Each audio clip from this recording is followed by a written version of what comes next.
Hi everyone, today's holiday story is from this Legends of Christmas Treasury, and we will be starting with The Legend of St. Nicholas.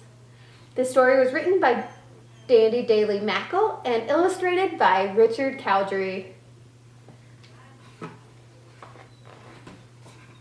Nick followed his dad through the snow-dusted parking lot. "Not my idea of fun," he muttered. "Hey, you're the one who waited until the last minute to buy Christmas gifts for your little brothers," Dad reminded him. "True," Nick admitted. "Why is it so much easier to think about getting gifts than giving them?"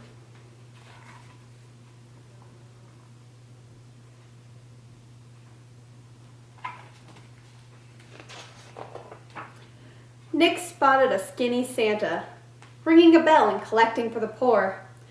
Dad handed Nick some money for Santa's kettle. Nick thought about adding something from his own wallet, but he was hoping to have enough left to get himself something.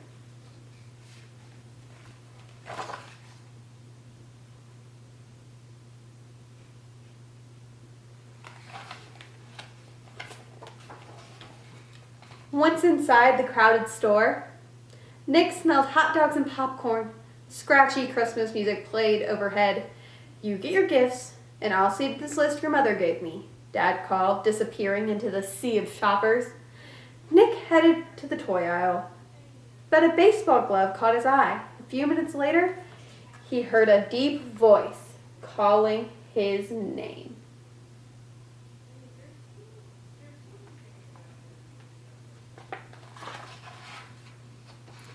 The voice belonged to a store Santa. Santa used to go by the name Nick, or St. Nicholas, he heard Santa say to a group of children in the elf room. Nick remembered waiting for his parents in that room when he was a little kid, a long, long time ago. The store Santa continued, in a country far across the sea, a boy named Nicholas was born. Nick leaned against the doorway and listened.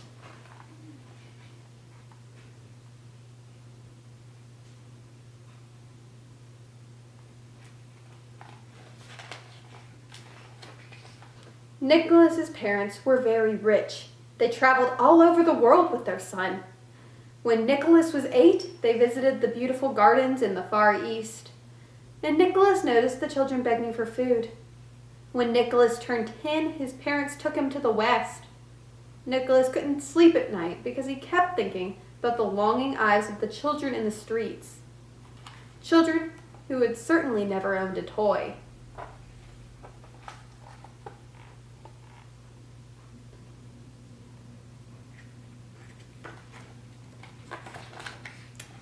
On his 12th birthday, Nicholas and his family journeyed to the north.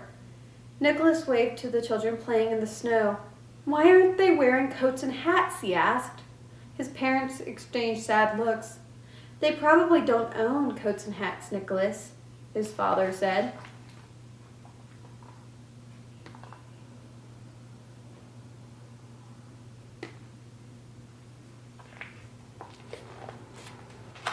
A few years later, they visited the Holy Land, where baby Jesus had been born that first Christmas. "In this holy place, God gave us the greatest gift ever given," Nicholas's father remarked. "Imagine how much God loves us to give us his only son." To honor and celebrate God's amazing gift, 3 wise kings brought gifts for the Christ child, Nicholas's mother said, as the church bells rang out.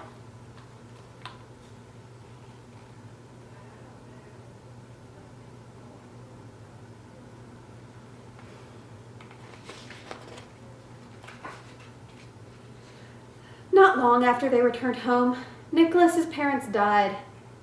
Nicholas felt lost and alone. He had plenty of money, but no idea what to do with his life. So he looked to his friends for help. "Well, if I had that much money," said Joseph, "I'd pay all of our bills because my father is out of work." "I would buy my mother a warm coat," Thomas added. Phoebe gazed at the stars. "My 2 sisters want to marry, but we don't have the money that's required from a bride's family. If I had the money, I'd give it to my sisters for their dowry." She sighed. "And if I had enough, I would do the same for myself." Nicholas knew that his friends would never get their wishes.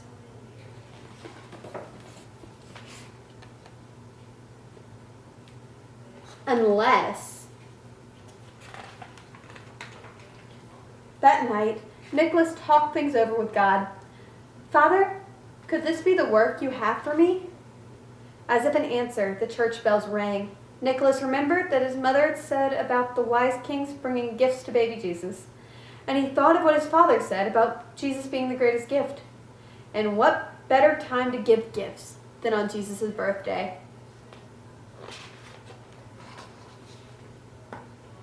Nicholas could barely hold in his excitement. First, he tromped through the falling snow to Joseph's house. He opened a window and tossed in enough gold coins to allow them to buy their own home. Next, he woke the town tailor and bought his finest coat. Nicholas ran all the way to Thomas's house and stuffed the coat through the open shutters.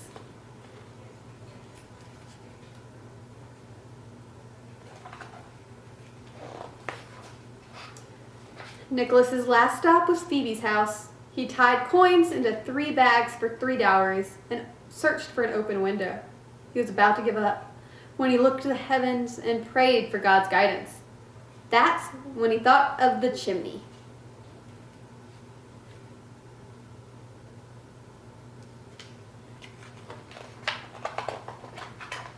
On Christmas Day, Nicholas's friends came running to his house. "It's a miracle," Joseph exclaimed. "God must have heard my prayers." "We were given a gift as well," Thomas began. "My mother hasn't taken off her new coat since she found it this morning." And Phoebe's eyes sparkled like sunlight on snow. "My sisters will marry next month." She smiled at Joseph. "Now I too can marry. We don't know who else to thank, so we thank God." And overcome with joy, Nicholas understood his mission in life. This is how he would celebrate Christmas from now on. Let's see how excited they look.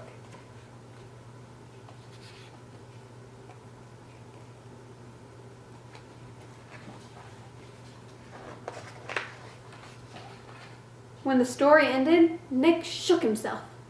A part of himself was back with Nicholas. He could imagine how good it must have felt to secretly give his friends what they wanted most. Nick had almost forgotten why people gave presents at Christmas, and he wanted to feel that same joy of giving.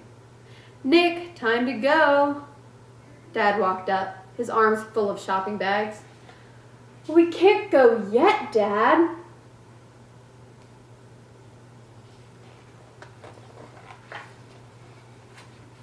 Nick never imagined buying gifts should be so much fun. He found just the right toys for his brothers, and then he spent everything he had left on toys for the poor. "I wish I had enough to fill the whole collection box," he told Dad. And Nick felt sure he'd never look at Christmas the same way. He wanted to remember the gifts of St. Nicholas, the gifts of the wise kings, and most of all, God's gift of baby Jesus.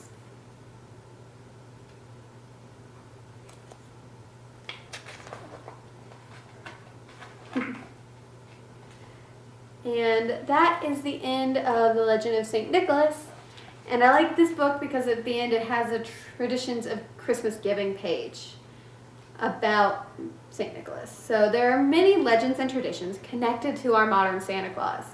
According to tradition, about 300 years after Christ, a man named Nicholas lived in a seaport town of Myra, in the region we now call Turkey.